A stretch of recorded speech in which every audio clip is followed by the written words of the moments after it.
एक सच्ची कहानी। भगवान है और भगवान को मैंने देखा है। चलिए शुरू करते हैं कहानी। एक 15 जवानों की टुकड़ी हिमालय के रास्ते पर जा रही थी।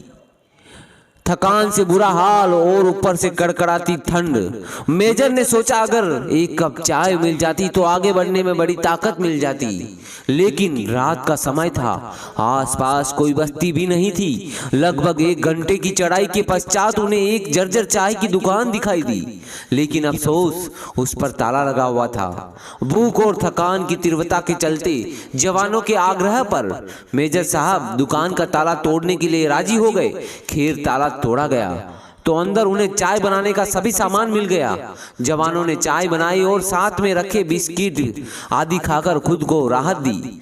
थकान से उबरने के पश्चात सभी आगे बढ़ने की तैयारी में लगे। लेकिन मेजर साहब को यूं चोरों की तरह दुकान का ताला तोड़ने के कारण शर्म आ रही थी और उन्होंने अपने पर्स में से 1000 रुपए का नोट निकाला और चीनी के डब्बे के नीचे दबाकर रख दिया और दुकान का शटर ठीक से बंद करवाकर आगे बढ़ गए। 3 महीने की समाप्ति पर इस टुकड़ी के सभी 15 जवान सकुशल अपने मेजर के नेतृत्व में उसी रास्ते पर वापस आ रहे थे। रास्ते में उसी चाय की दुकान को खुला देखकर वहां विश्राम करने के लिए रुक गए।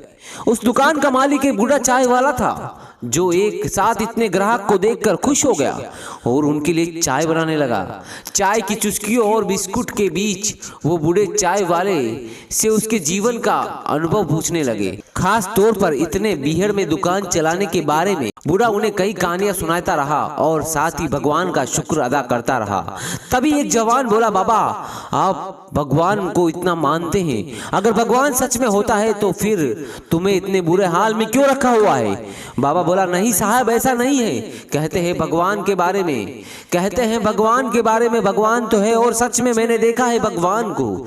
आखिरी वाक्य सुनकर सभी जवान कौतूहल से बूढ़े की ओर देखने लगे। बूढ़ा बोला, साहब मैं मुसीबत में था। एक दिन मेरे इकलौते बेटे को आतंकवादियों ने पकड़ लिया। उन्होंने उसे बहुत मारा पीटा, लेकिन उसके पास कोई जानकारी नहीं थी, इसलिए उन्होंने उसे मार पीट कर छोड़ दिया। मैं दुकान बंद करके हॉस्पिटल ले गया। मैं बहुत तंगी में था साहब, और आतंकवादियों के डर से किसी ने उधार भी नहीं दिया। मेरे पास दवाइयों के पैसे भी नहीं थे और मुझे कोई उम्मीद भी नजर नहीं आ रही थी। उस रात साहब मैं बहुत रोया और मैंने भगवान से प्रार्थना की और मदद मांगी। और साहब उस रात भगवान मेरी दुकान में आए, उस रात भगवान मेरी दुकान में खुद आए। मैं सुबह अपनी दुकान पर पहुंचा, ताला टूटा हुआ देखकर मुझे लगा जो मेरे पास था थोड़ा बहुत वो भी लुट गया। मैं दुकान में घुसा तो देखा 1000 रुपए का एक नोट चीनी के डब्बे के नीचे भगवान ने मेरे लिए रखा हुआ है। साहब उस दिन 1000 के नोट की कीमत क्या होती है शायद मैं बयां नहीं कर पाऊं, लेकिन भगवान है साहब, भगवान तो है। बूढ़ा फिर अपने आप में बड़बड़ाया। भगवान के होने का आत्मविश्वास उसकी आंखों में साफ चमक रहा था। यह सुनकर वहां सन्नाटा छा गया। 15 जोड़ी आंखें मेजर की तरफ देख रही थी, जिसकी आंख में उन्हें अपने लिए स्पष्ट आदेश दिख रहा था, चुप रहो। मेजर साहब उठे, चाय का बिल अदा किया और बूढ़े चाय वाले को गले लगाते हुए बोले, हाँ बाबा मैं जानता हूँ भगवान है और तुम्हारी चाय भी शानदार थी, बहुत अच्छी थी। और उस दिन उन 15 जोड़ी आंखों ने पहली बार मेजर की आंखों में चमकते पानी के दुर्लभ दृश्य को साक्षात देखा था। और सच्चाई यही है कि भगवान तुम्हें कब किसी का भगवान बनाकर कहीं भेज दे ये तुम खुद भी नहीं जानते। इसीलिए दोस्तों भगवान तो है इस दुनिया में। अगर आपको बात में सच्चाई लगे तो कमेंट में जरूर बताना, और वीडियो अच्छी लगी हो तो लाइक शेयर और कमेंट जरूर करना। धन्यवाद।